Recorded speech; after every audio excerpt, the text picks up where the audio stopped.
people understand right how agile will work in agile scrum framework and a kanban framework, how they will work. I hope you understand, right?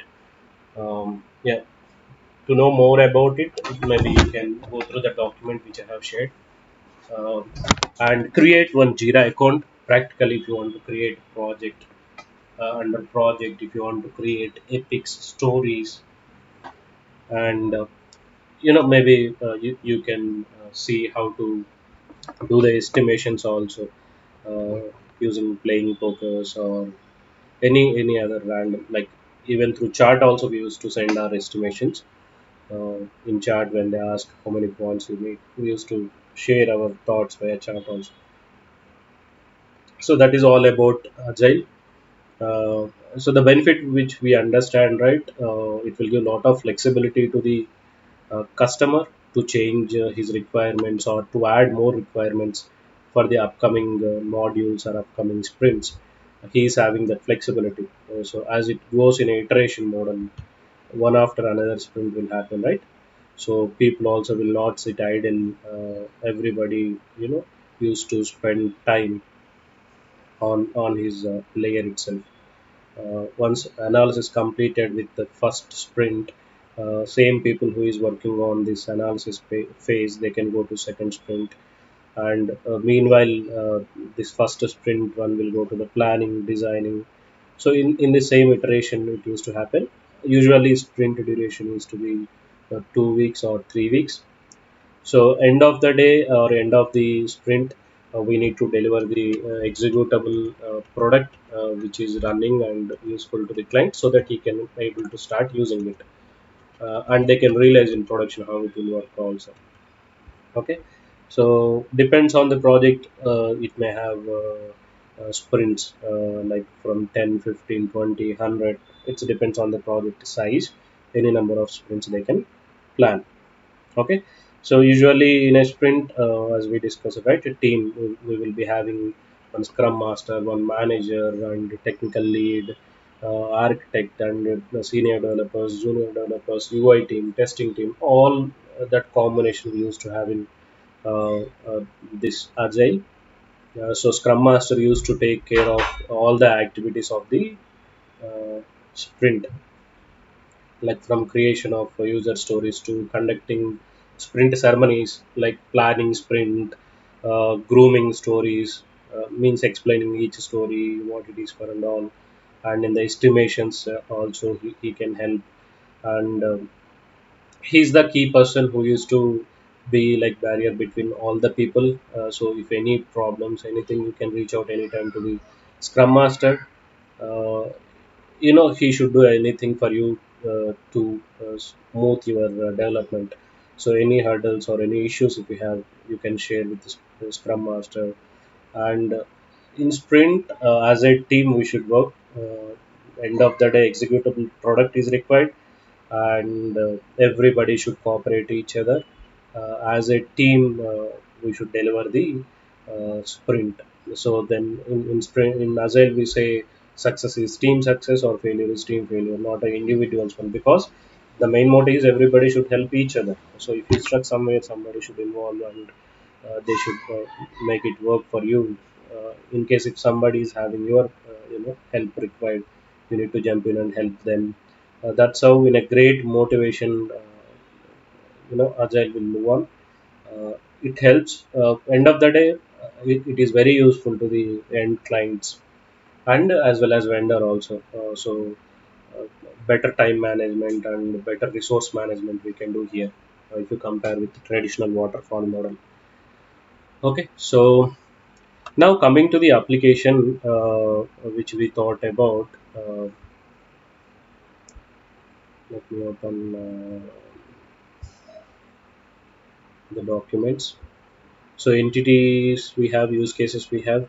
Uh, we got enough understanding on the application requirements. Okay, so now we will create architecture for this users. Then we can start coding on it. Architecture, then repository, then we can start coding. Okay, let's try to understand this architecture. This is the key, right, for our application. Um, Let me just go through the FRD once again. We thought of having one admin module who can create managers and who can able to see reports throughout the organization, whichever reports you wanted to provide here, customer reports or sales reports, sellers reports, performance reports, or the monthly audit reports, anything you wanted to develop, we can develop with your, already database we have, transactions, everything will sit in database, will store in database. From there you can generate any reports. Okay. And manager, as a manager want to create sellers, and he can able to block them also, he can promote them, he should able to review the products. If seller adding some unwanted products into the system, he should able to decline them, or else he can approve. Okay, usually this review products and approving automatically will happen in a large big e-commerce application. When somebody try to add a product, let's say iPhone 15 is released, many sellers will put iPhones uh, for selling through the e-commerce. One seller may put the realistic price, one seller may put very low price also with very less margins, and one may put very high prices. So low price and high prices are very dangerous to the application, because if some seller, if intentionally, if you try to uh, you know put the very low prices, and if you put very less availability. Let's say as a seller, I'm part of Amazon, I'm selling iPhones. If I have only 10 iPhones, if original cost is 1 lakh rupees, if I sell it for intentionally 80,000, everybody will hit unnecessarily my application. And once after 10 people, people used to search for the same price. So that is maybe uh, for your 10 products you can sell, and Amazon also will get many hits. Later Amazon may not beat that price. People may think Amazon initially sold that products for 80,000, why it is increased to 1 lakh. People may not believe the e-commerce also. If they drastically increase the prices, or drastically they put very low prices also. So they used to be, e-commerce people will do always products prices reviews, and market price they will check whether the seller is adding market price or very high or very low. They will check very high, very low prices, they will decline. If they put reasonable prices with, maybe they will put 2% margin or 3% margin on the original product. Only such products they will allow. Basically they will put one automated system in this phase to approve or decline the product. Once they decline, they will send one notification to sellers saying that you added very low price or you added very high price, that is not recommended for my e-commerce application. Some notifications they will send continuously. If a person is doing it, maybe they can block that seller also. Okay, for your knowledge sake, I'm saying. Such a service also you can design, as we anyway we are doing uh, distributed architecture only. We can have one separate system to monitor prices continuously, and immediately also they don't make it available as a seller. If some, if I add some products immediately, that will not appear in customer portal. It will take 1 or 2 days to go through all the reviews and approvals. Later only that will be available in the portal. So that phase, manually we are doing it here via manager.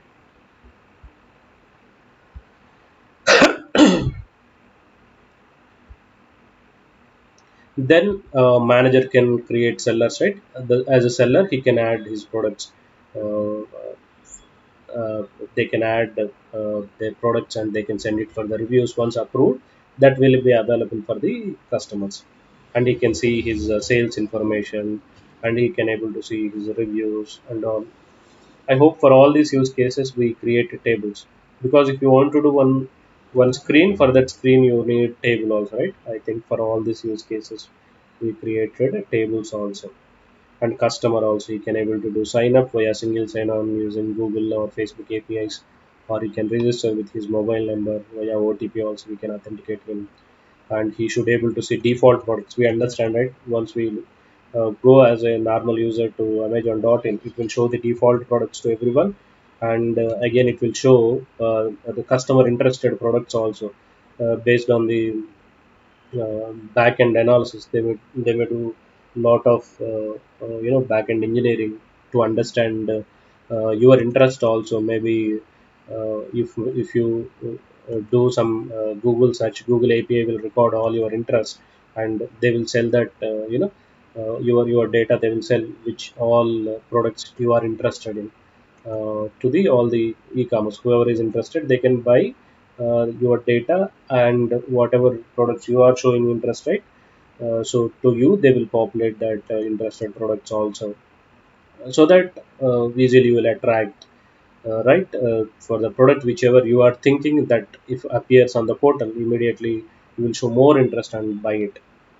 Generally if we go to the shopping also, right, the more interested products if they put on showcase, uh, we buy along with the product which actually we want. We buy all the products also, whichever is very attracting. So attracting products they can put, and your interested products they can put, default products they can put, and seasonal products also they can put, right? If it is a rainy season, for that particular season, whichever is more popular, that products also they can put.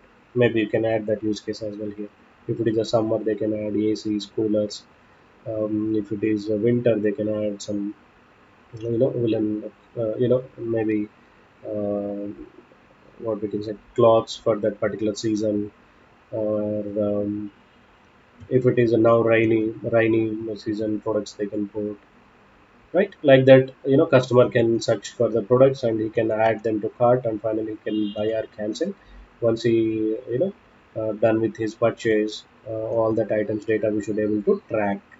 So delivery track, we should able to see where the current product is in, and we should able to review our product. Finally we should able to cancel or return the product if that is not up to mark. And finally we should able to see the order history also. And one delivery module also we added here, delivery persons to update where exactly the delivery is, once that is dispatched from seller to customer. And we designed entity also, and more entity we designed. Yeah, that is not taken here. I'll update that picture also here. Now let us create architecture for it. Like now we understand the use case, but how to create this front end, how to create this back end, how many servers are required, which environment is suitable, at least for our application, right? Um, where we can take it into the live. We'll discuss, end to end that concept. Let us do that designing. Uh, of application architecture. Now, as we understand this many modules we required, right? So, for each module, we will put separate landing page. Separate landing page. Separate landing page means, for admin, he will see a different entire domain name itself. Uh, in the first session, also shown, right? Amazon dot in directly. This is for customer. They given. This is the customer portal. Hmm, let me put it in notepad. So all the customers will go to this Amazon dot in India wise customers. So this is the customer portal access they given, and for sellers they given a different portal. Amazon seller.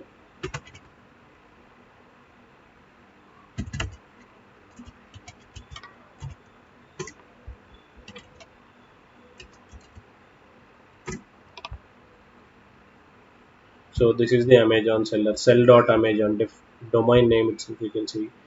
Same domain but different subdomain you can see here. Amazon.in is the domain name that they procured first, and within that domain they can have any number of subdomains. If you see a different name, uh, this www they given, right, this is also domain subdomain. This is common subdomain for main domain. This is the different domain. Instead of www we can see sell.amazon.in. This is for sellers, they created. Once you procure, right, once you buy this, under this you can create any number of subdomains. So for seller they created one. Let's search if there is any subdomain for delivery. Amazon delivery portal. See, different logistics.amazon.in, uh, for delivery people. Own your success. If you love building leading team, start your own business, Amazon delivery service partner. See, they given self sign up option also for delivery people. So for delivery, they give logistics.amazon.in for delivery partners. Like this, they can have thousands of subdomains. Maybe for their managers, for their internal people, right? They might have different portal. Amazon customer care portal, same domain only. This is for customer they given entirely for customer care. See, account.amazon.jobs. This is different one. Amazon.jobs given. So we don't know their domain names, but those are for their internal purpose, right? Delivery customer and seller are outside people, so they given this access for internals. You know, for internal access, they might have different domains also. Internal means within their network, within only Amazon offices, within their private network, they might have different subdomains also in their private network. They might have other modules like manager, admin, customer care, right? So for them also they can have subdomains, but from outside the public network, right, we can't access them, right? Few maybe need for public access, even for your applications also. Few will work on within the private network, within the Amazon network only they will work. All Amazon offices will connect with one private network within their network only. That portals will be open. So they will connect to for this private network access. You all must know, right? They will connect with the VPN, virtual private network. They will connect into Amazon network if they are working from home. Even their laptops also will join to private network. From there they will access it. If they go to office and office missions will be there in obviously the network itself. So I'm just assuming. I don't know.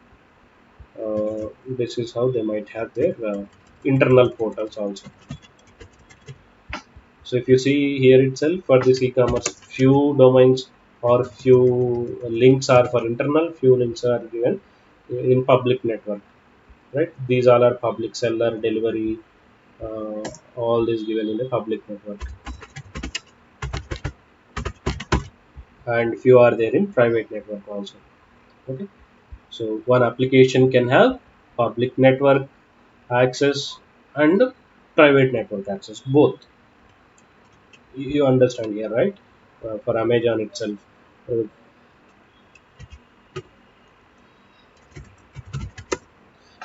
So similarly for your application also, you can have a public network and private network applications. As we don't have any private network, I can't set up it here.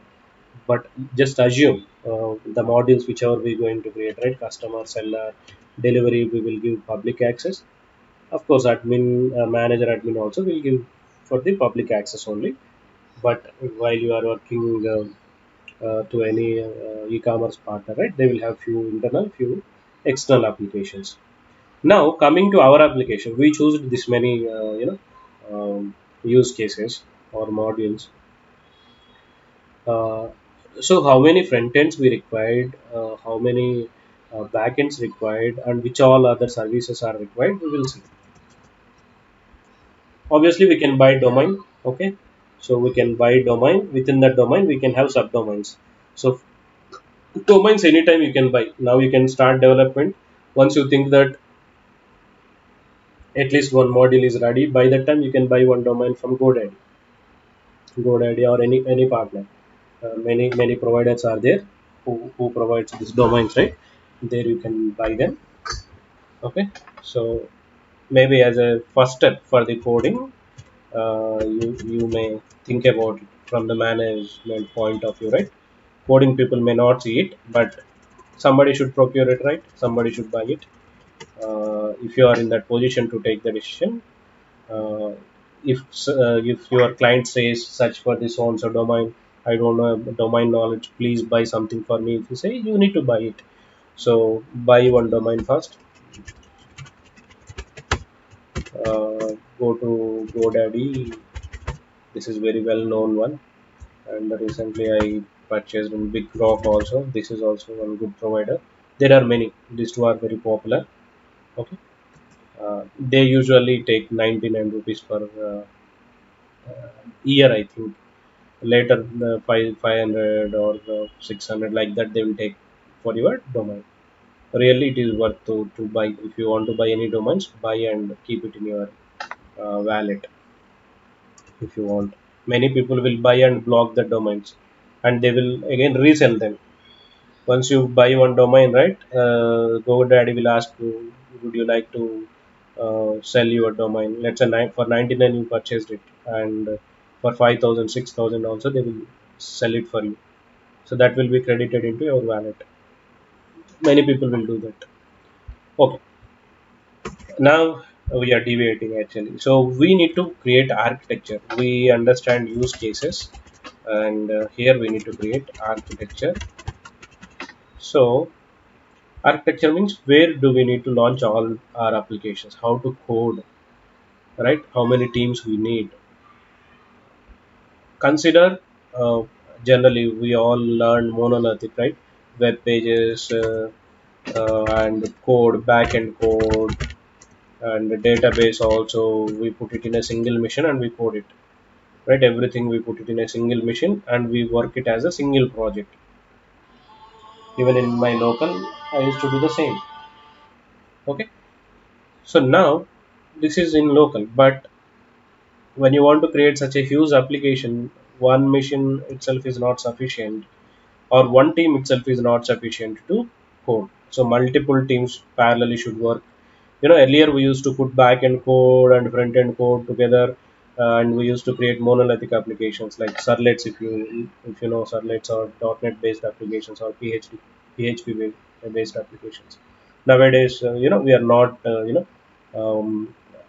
including web and backend code together. We are breaking them into multiple layers. Okay. Now instead of having a single piece application, we call it as monolithic application,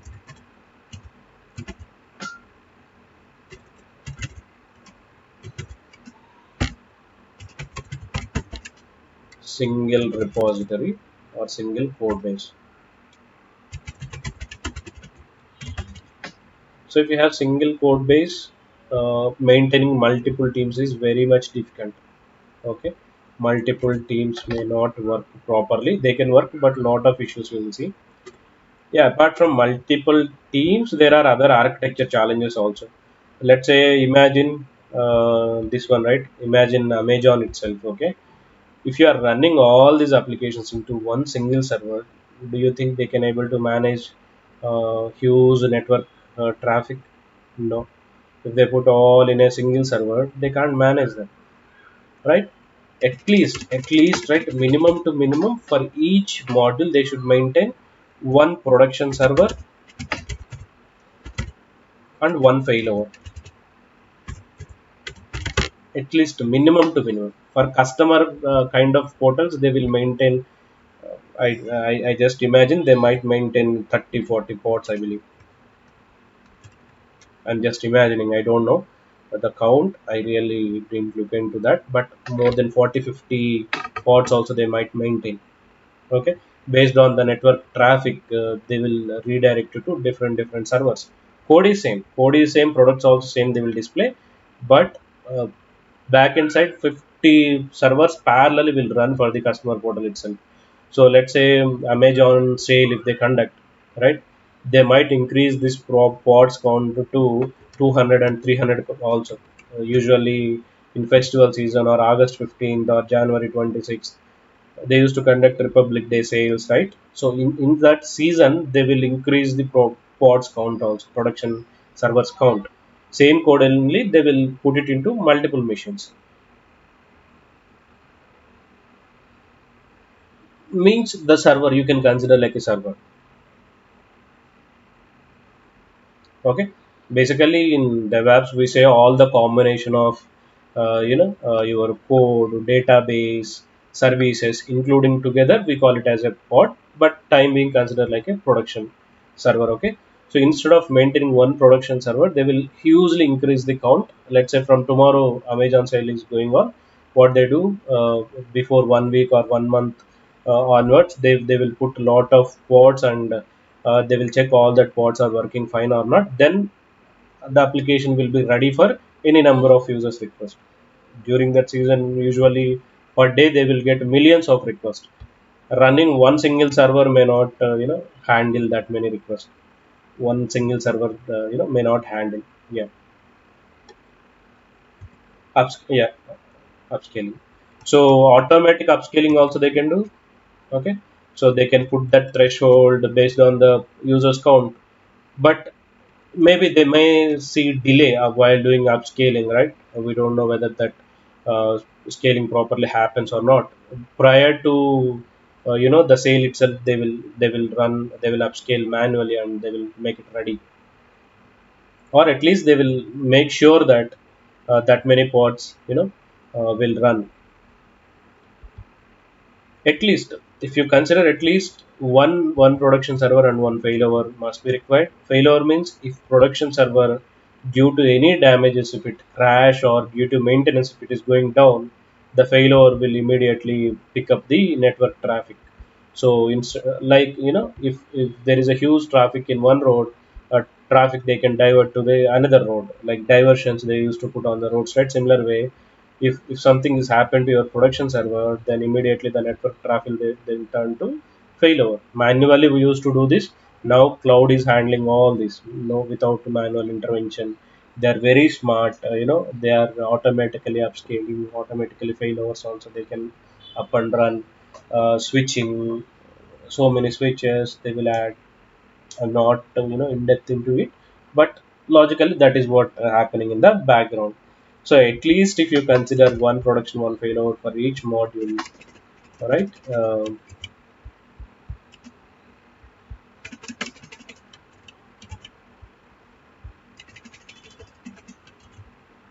At least for our modules, right? As we have this five modules for our case.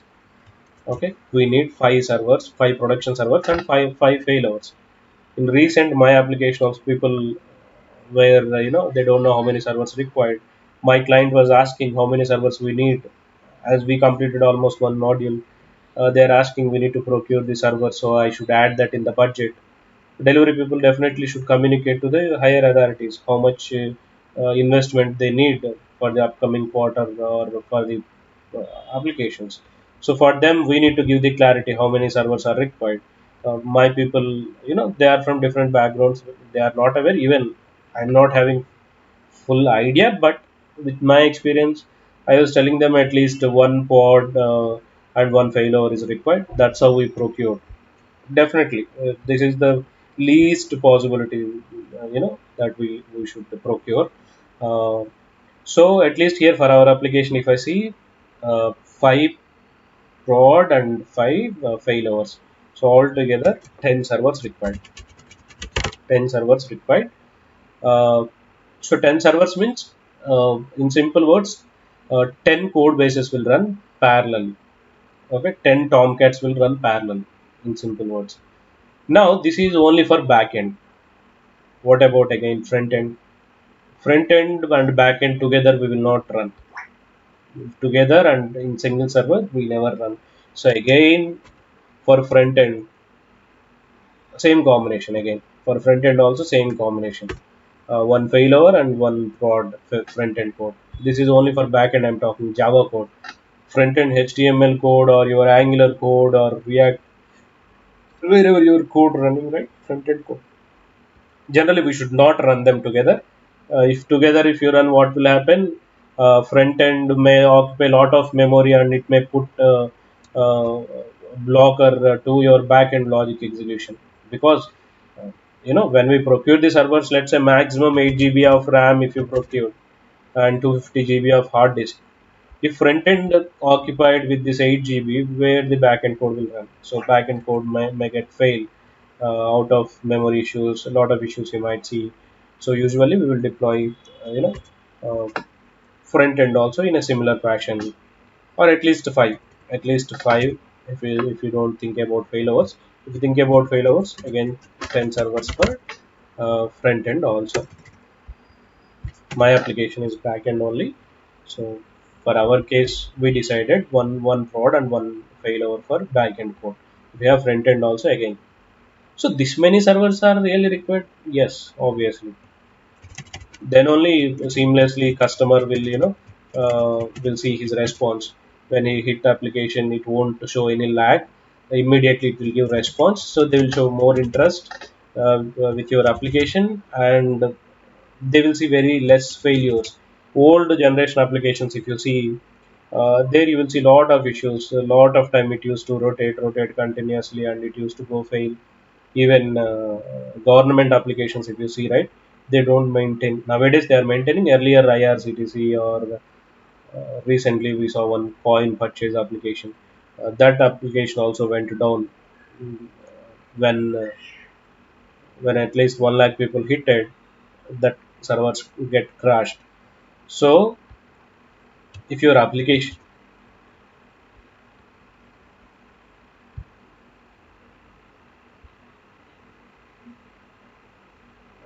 do you guys able to hear me? Did I lost between? Hello? Okay. Okay. So now, no, no, I am doing it. Okay, don't worry. I'm doing it. Yeah. So here for our case also, let's imagine I want to design separate front end application for each module and one back end application. Okay. So admin module, we have for admin module one admin front end, one admin back end. Admin front end application,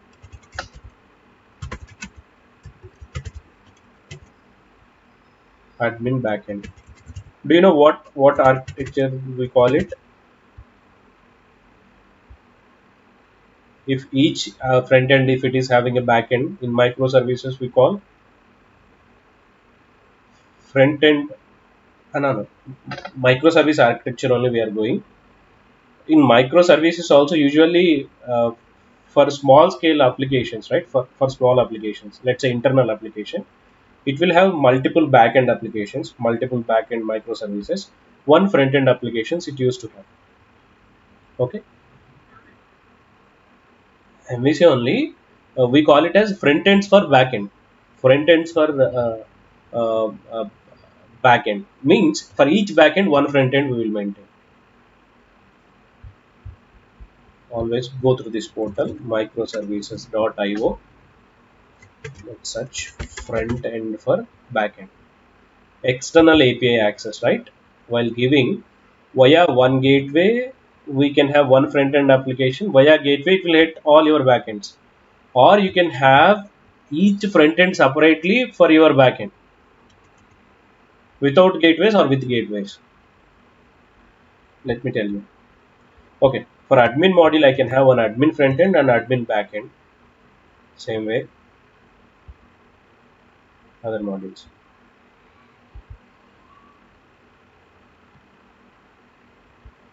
Admin manager, seller, microservices architecture is simple if you understand.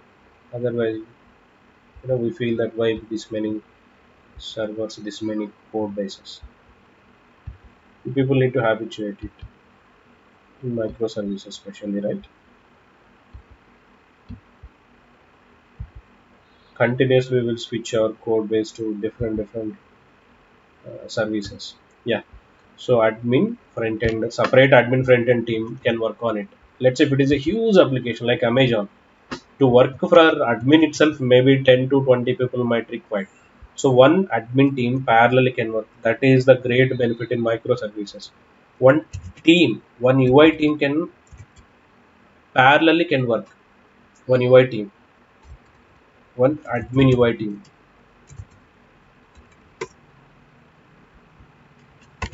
can work here.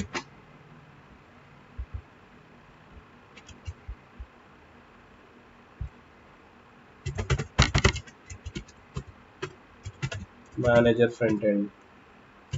Again, for our case, it is simple only. But when you see huge applications, right, you can have one separate team for In case if they want to parallel deliveries, admin development and manager module, each module parallelly, if they consider like a different business units, if one business person is completely taking care of only admin, so he will focus on admin front end and admin back end development only.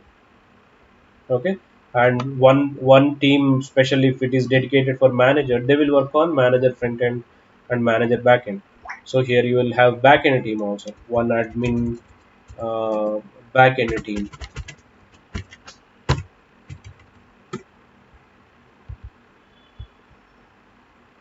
Do you have any do you guys experienced it?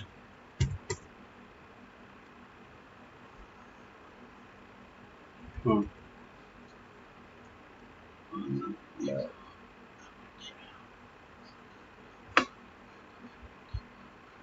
Hmm.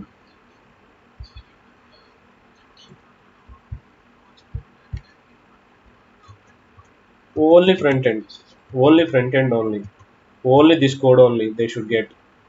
That is where, right, Swagger is giving you lot of help for the documentation. This is anyway one backend team is working. Even this person need not to touch these people. These people will provide one documentation, real-time documentation tool we have, right? Swagger. These people will give Swagger to front-end people. Via Swagger, they can understand which request you are sending and which request as a response they are sending.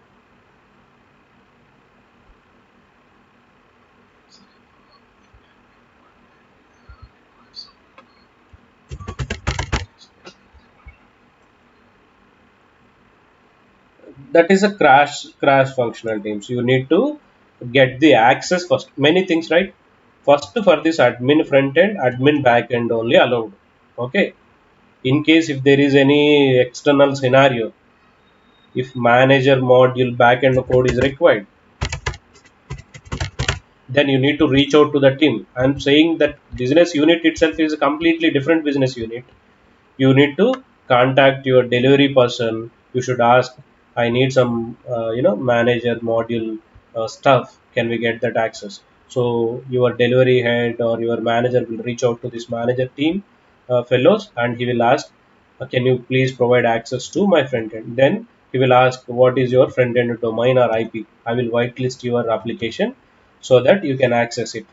And that too, very few. What manager is having, again, so many modules right here, backend will have so many APIs. All that APIs access also he will not give.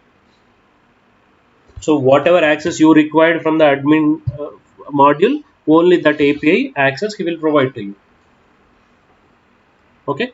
So up to that access you will get via their manager Swagger, and these people can able to access it. Okay. In gateway, he will put a separate gateway for this people. In that gateway he will give only, let's say if I have 10 backend links, 10 backend links may not require to this admin team, right? So the complete manager module he will not share. Only the two links he will create in a separate access in a gateway, and via that gateway they will give access to you. Are you able to catch?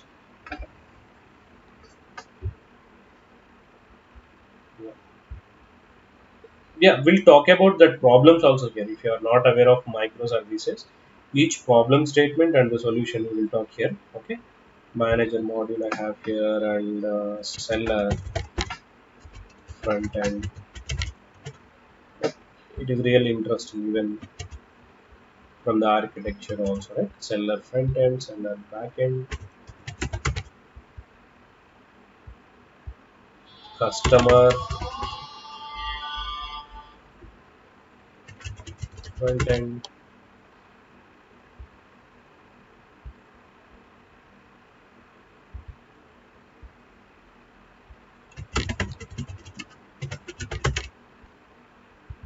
You guys able to follow, or still thinking why this many?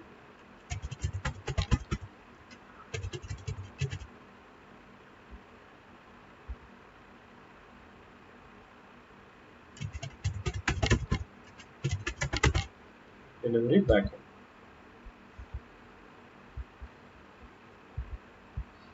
So each, I mean, for each module we can have separate dedicated teams here, separate dedicated teams.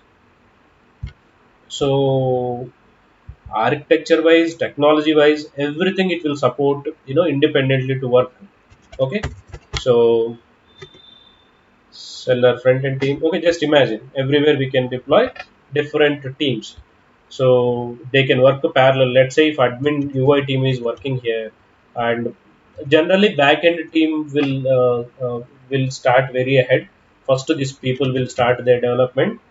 Okay, so that at least by the time UI people start with their development, right, some APIs will be readily available. Okay, at least one sprint month front we used to do this.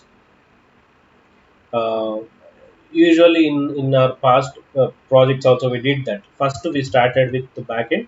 After one sprint of this development, then we started front end team started this development. Because once these people is done with their UI design, they should test it, right?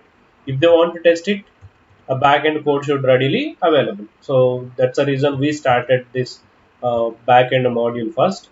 So one sprint ahead we created some APIs, at least a few post get APIs. So then these people started working on it. Even work division also very important here, right? So parallel, if you want to maintain multiple teams, you should see which one need to start first, so that it will not blocker to the other team. If this is available, if this is not available, they will say, we did not tested it, how we can say this is done. They are done with their UI design and calls also, but they are unable to test it. So the testing will be blocker to them.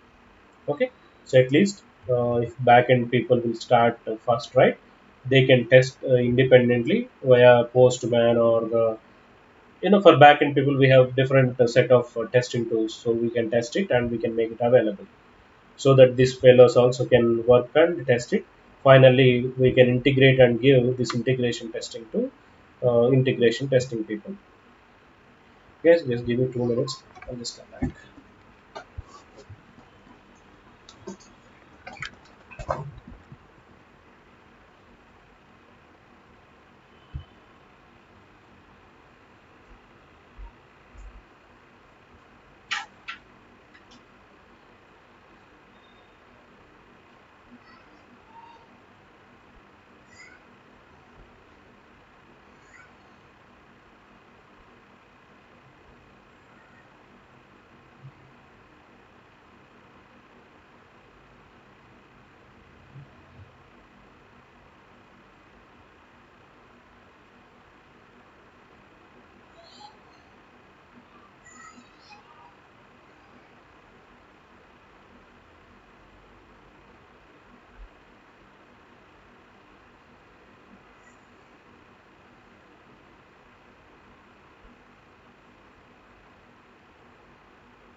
Hey, class లో ఉన్నారా మళ్ళీరా.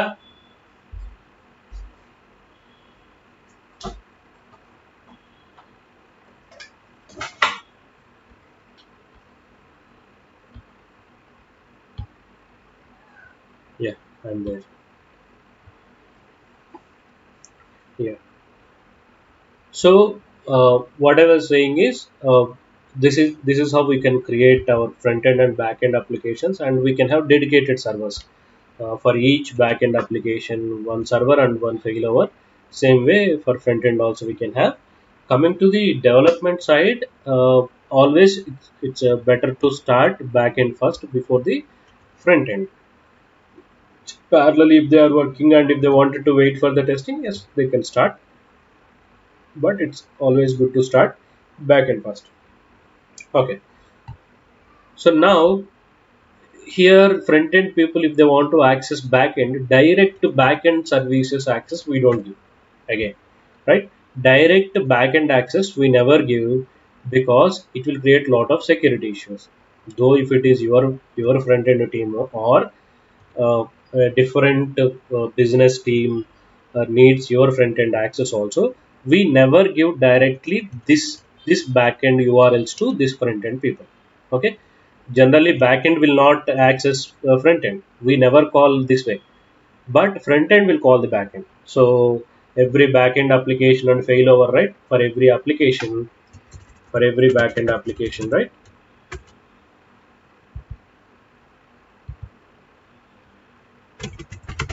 for every backend application. When you run, right, usually you know, right, when you run it in localhost, what is your application access path URL? You will see localhost, right? Localhost colon port number 8080 you will see. But when you deploy it into the productions, and if other machine wants to access, instead of localhost, that particular machine IP address will come into the picture, like 179.180. Something 1.0 something. This is how an IP will generate. This is the replacement for the local host. Local host for your current machine if code is running in your machine. But when you deploy your code into a server, and if somebody wants to access that server code via this IP and port number, whichever port number you reserved. If you reserve 8080 only, you can use 8080. If 8080 is not available, you can get any available port. Every system will have up to 65535 port numbers, 1 to 65,000 655 65,538 65535 35, that many ports we will have. So the available port you can consume, beyond that port numbers will not available in any machine. If you want, you can check, you can google it. Port number 0, some ports are already dedicated ports. TCP IP port, if you ever see 22 port is reserved, 80 port is reserved, 8080 also sometimes reserved. So if the ports are reserved, when you run your code, you will see port is already binded or port is not available exceptions. So you can change your port. Or maybe there will be some console to know what all ports already system is consumed. Maybe in Windows also you can get it. There would be some commands you can check. So up to 65535 port you can assign to your application. So your IP and this combination will give access to your backend application.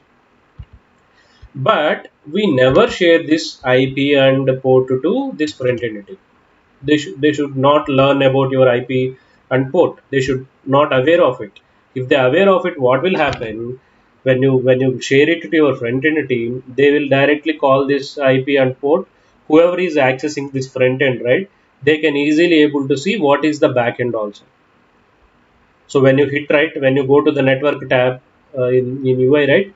When you try to load something, Amazon dotting, before loading it, right? You may inspect your page, and if you go to network tab, right?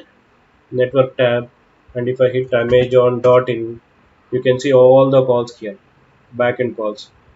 So if you give direct your IP and port, easily people can able to see your IP and port. So that is security issue.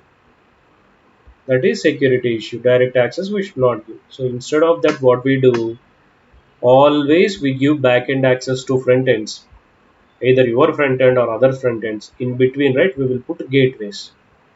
We will put gateways here. So for each application, you can have one gateway, or you can have one dedicated gateway application also. You can have one dedicated application gateway like APIM if you are working on Azure APIM will use. Or else if you don't want any dedicated gateways from Azure or AWS, you can have your own gateway application. In Spring Boot, we can write gateway application also. So again, for each application, you can have one gateway app also. One gateway. One gateway service also we can have. A small service we can write gateway service. In Spring Boot we have this support. Simple code, one class only we have to add. That's it. That will behave like a gateway. So in this gateway application, we integrate this backend. And this gateway service again it will run on a different IP again. It will run on a different IP and different port altogether. Okay. So whenever you need access here front end will access via gateway. It will access gateway. gateway URL. We will give only gateway URL to the front end teams to make calls. So from here, front end team will make call to gateway URL. So the gateway will understand your need from this URL, and it will transfer that request to your backend. So it will act like a mediator between your front end and back ends, so that lot of security issues we can avoid here. Many advantages we have. Even it can behave like a switch also. It can behave like a switch failover also. As I was saying, we can have two services can run, right? Back end two servers are running, two servers URLs we can configure here in one gateway. So when this admin front end hits this gateway, right, it will check whether server 1 code is running fine or server 2 code is running fine. If server 1 is busy, automatically it will switch your request to server 2. You might learn Eureka also, right? Load balancing, Eureka load balancing. That load balancing stuff we can do here. It will behave like load balancer also. We can apply security also here, authentication and authorization also it can do, and log who come at what time. That log also I can do from here, right, instead of disturbing my backend code. Lot of add-on codes I can add here on the fly, filter kind of stuff I can put here. Okay, technically we will talk in depth later, but one gateway also you can put between same stuff you can apply for all the modules. Then what about before microservices? Don't we have all these problems? We have, still people survived. But now we have great benefits. Okay, if I divide application into multiple microservices, right? The first benefit is parallel teams can work independent of technology. Can you guys tell me the benefits? If I go with this architecture, if you are already aware, right? So technology independent microservices are first to benefit. Cloud advantage, cloud advantage we have. So that will provide you auto scaling support, security. From the development angle, if you see parallel teams,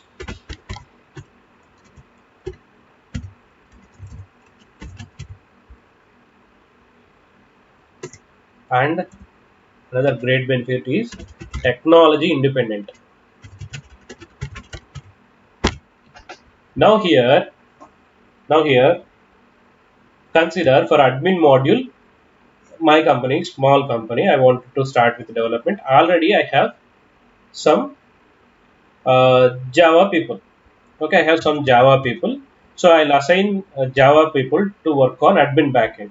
Meanwhile, I found some .NET people and Python people also. Okay, so for very less cost for Java developers, for this complete 10 members team, let's say my annual cost is something 2 crores rupees. Within 1 crore rupees only, I found the .NET team here, 1 CR only. Can't I deploy the .NET team here to build this manager backend? I can deploy. This model can develop it in .NET.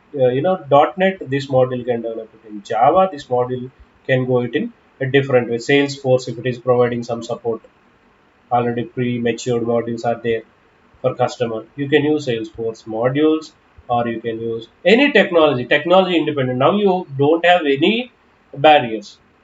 Multiple teams can work, which are having multiple different technologies also here. Again, coming to front end. Here, one front end team can work on React if React people are available. Then later, I found some Angular people, they can work on Angular. And I found few people work on mobile APIs, they can work on mobile APIs, and some standalone desktop application APIs. It's all technology independent also. When I break it down it into microservices, so many advantages. Definitely, it is suitable for parallel teams and agility also, you can say. Perfect perfect architecture for agile. The combination of agile, cloud, microservices is a deadly combination. Each will cooperate with their principles. If you guys try to realize it, agile, cloud, microservices, each will cooperate with each other. I mean, in agile, basically the principle is finally end product we should able to deliver. If it is just, if it is within a sprint, if you can able to deliver one module that you can divide as a simple microservice and you can deploy it into cloud with the automatic CI/CD configuration with auto scaling support, so that module is ready for use. Are you guys able to catch?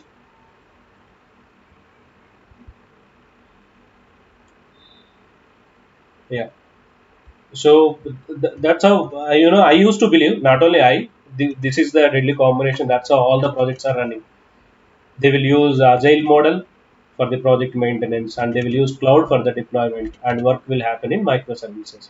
Again, coming to microservices, each module will develop as one back-end application and one front-end application, and they will prepare their own gateway services, or else they will procure cloud gateways like APIM, which I have used from Azure. They can use here, and of course other services also you can use from cloud like database services, uh, anything you need for your application, right? Cloud is providing, I mean, in Spring Boot the advantage with Spring Boot is whatever cloud features you have, right, all that cloud things you can implement here as a separate service also without using cloud features. You can use your own Spring code to behave like a cloud feature, cloud gateway. You can implement your own gateway. It can act like a cloud gateway. You can implement your own log application that will behave like a cloud, also providing log applications. Okay, similar logs. You can use your own Kafka services here instead of using cloud providing Kafka services, or they also provide message queues. Cloud also provide email APIs. You can build in your own email APIs. So instantly, if you want to get anything, cloud is like a marketplace. You can get them and use it, or else you can develop if you have time. You can develop and you can deploy it. So altogether, how many applications we can develop here means, if you go with this architecture, for each module, one front end application you can have, one back end application you can have, one gateway application also you can have, or altogether one single gateway also. Again, it depends on your server. So how many servers required? As we don't have budget, all these back end services I'll run it in a single machine. If you don't want to use single machine, only for testing we are deploying.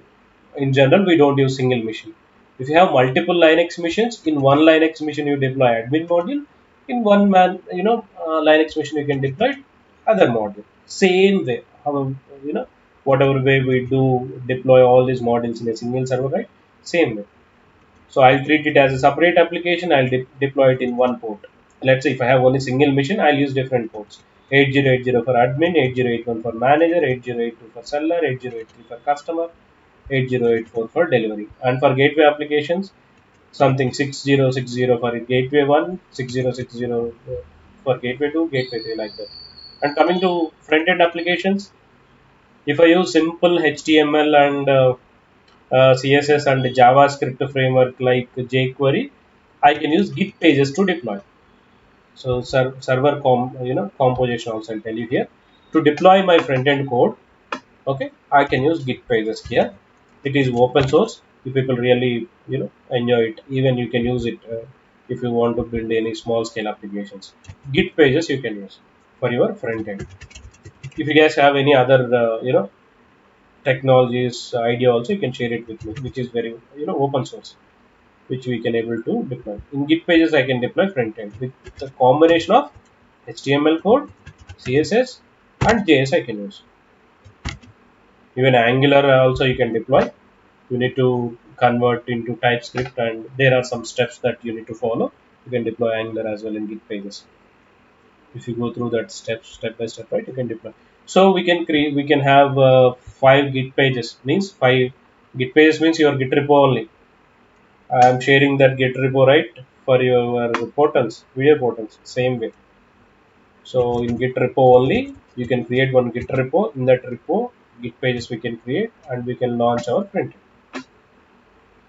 So finally, it will provide you one URL like http colon something rbu tech dot in slash git pages dot ios something it will give, right, for your front end admin, something like this one URL it will provide. So for each module, right, you will be having a separate git pages URL only for front end I am talking. Okay, back end will have IP and port numbers. This is for front end I am talking about. Okay, admin manager.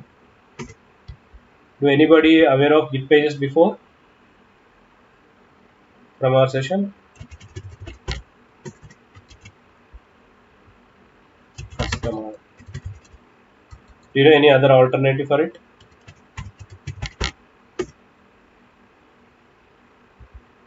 Yeah, similar to git pages like WordPress. Have you worked on WordPress?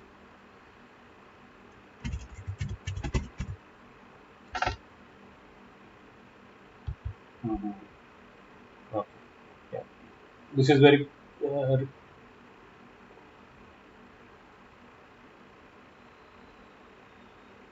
Mhm. We will see how much they cost for just for our reference, for examples. I mean to deploy our code. Any fixed? Mm.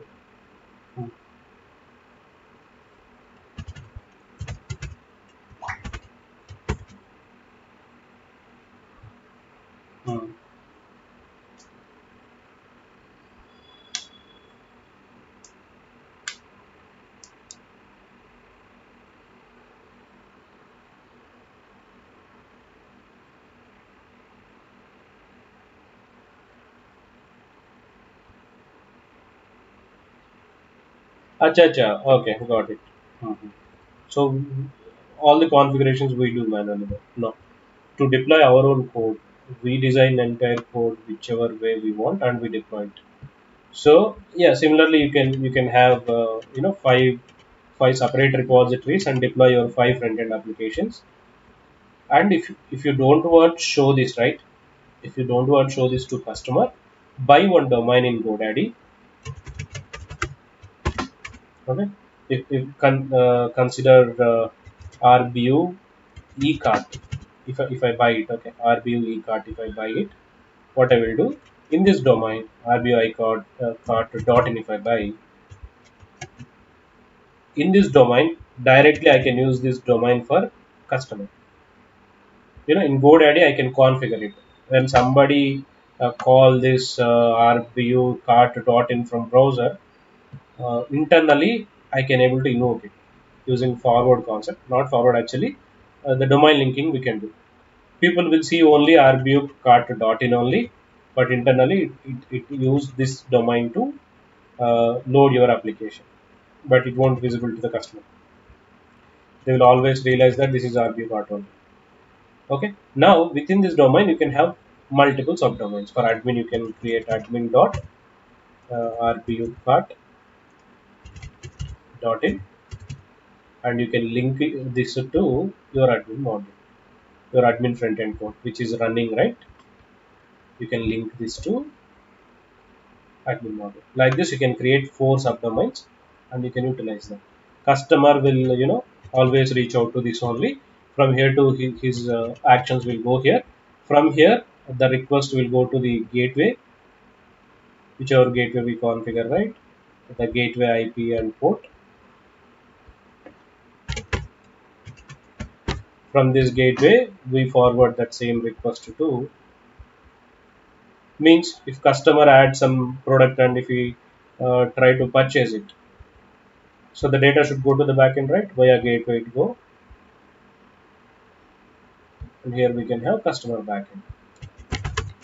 So this customer backend and gateway we can deploy it into our Linux. So GoDaddy itself will provide this VC. Um, GoDaddy,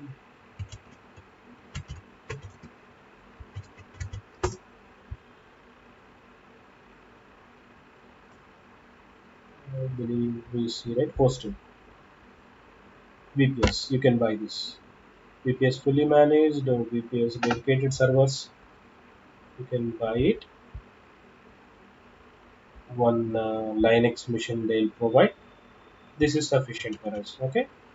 So in this Linux machine only, we can run all this. Okay, VPS, right? VPS. GoDaddy, from GoDaddy only we can buy. They will give username password. Using this username password, you can access. How to deploy this code? I developed in my IDE, but how you will move that to jar or where file here means using this VPS username password, right? Once you're done with your development, using FileZilla, from your local, you can deploy your code into VPS, your jar file. End of the day, we build one customer.jar in Spring Boot that will be deployed here. So as soon as you deployed it, right, using putty, you can access again this console, the directory from your putty, same Linux machine only. We can access from putty.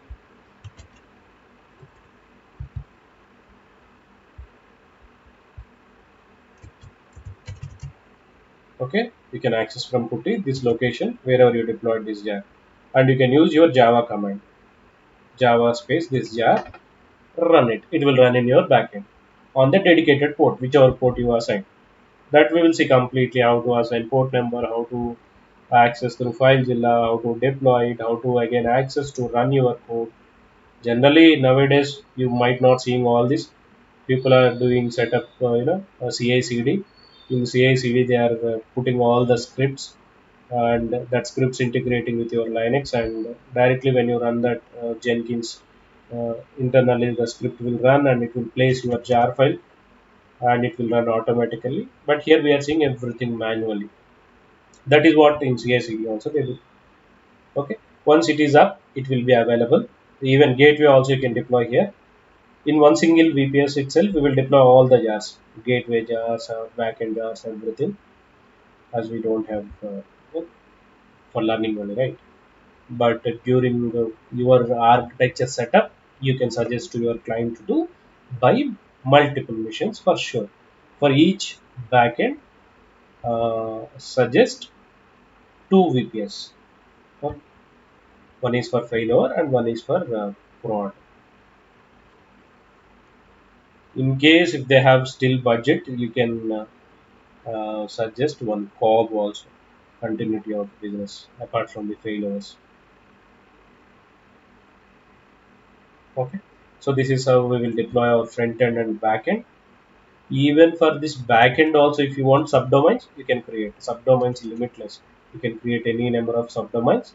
In case if you don't want even give this gateway IP number port to front end people, for this gateway also you can create one subdomain. My gateway dot rbu cart dot in. You can map this to this gateway application. Similarly, for backend applications also, you can create n number of subdomains, limitless. Customer backend dot rbu cart dot in.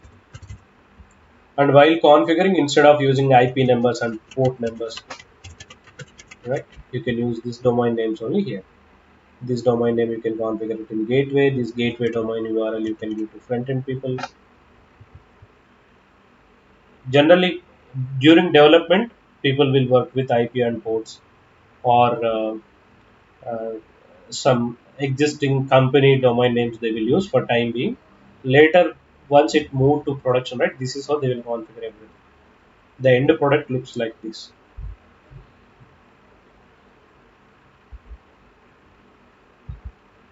Guys, are you able to catch everyone? Yeah.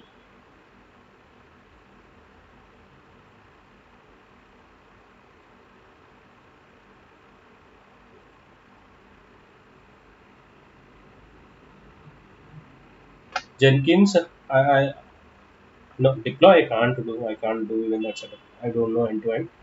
I can show you what happens with Jenkins, how it works. That is sufficient. Okay.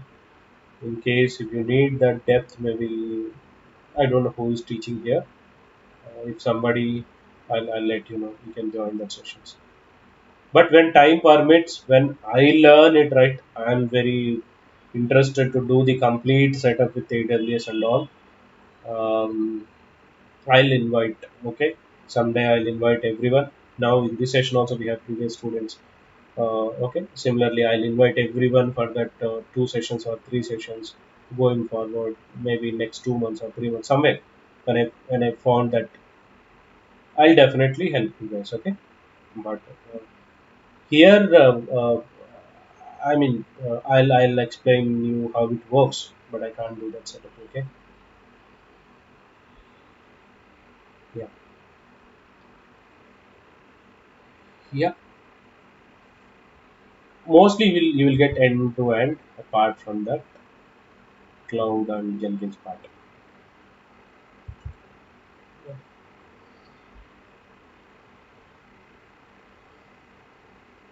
I'll tell you about it. Okay. Basically, for one bank, while we are working, right? For production, we have production server and failover, which switch used to send request to production and as well as failover when we have a traffic. And monthly we used to have production deployments, and end of the year, uh, 1 month mostly, when they don't have Easter time, right? We used to run continuity of business, uh, which means all production servers we used to shut down, and we used to deploy the same code in a COB servers. Okay, that servers we will maintain for that we will maintain like a golden repositories or golden servers. In case if something happened during my production days, if my production crashes or failure also crashes, one clone or one copy will be available in COG. That is again you can call it as a failover, one kind of failover. That is for safe purpose like banking applications, right? They will maintain COPs, not only your production servers and failovers. The same code they will maintain it in a cob also. One more duplicate will be available always for any unwanted scenarios or situations occurs, right? That cobs will be available. Okay. Usually for production days, right? During our production days, usually Saturday or Sunday, they will allow us to deploy the code because production will go down, right? We used to send emails to everyone, whoever is using the application, by saying that we need a green zone. First, we used to alert them a week before or 10 days before, so on so date the production restarts. We used to do when we send email, everybody will alert and they will give permissions to us. They will say okay. If they don't have any work, if they have work, they will say no, don't go this weekend. Maybe next weekend or upcoming weekend, we don't have any work. Take that time for your production deployment. Like that, we used to take their time and we used to deploy it. During deployment time, production will go off, right? Cops will be available in case if there is any critical business still need to execute, right? Cops will be available. Continuity of business service. Maybe you can read more about it. Okay. Yeah.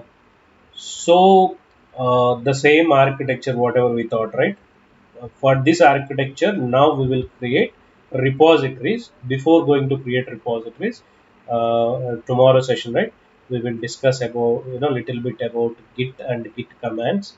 Okay, how Git repositories work and Git strategies also you need to learn. Okay, maybe in one day you may not understand. I mean, you will understand it. You may not realize it, but uh, while you are putting that practically, right, you people realize it. Okay, why that Git strategies also I'll explain. Then we will create repositories. On top of that, we will start the development. Okay, so expect in 1 2 sessions the coding part also.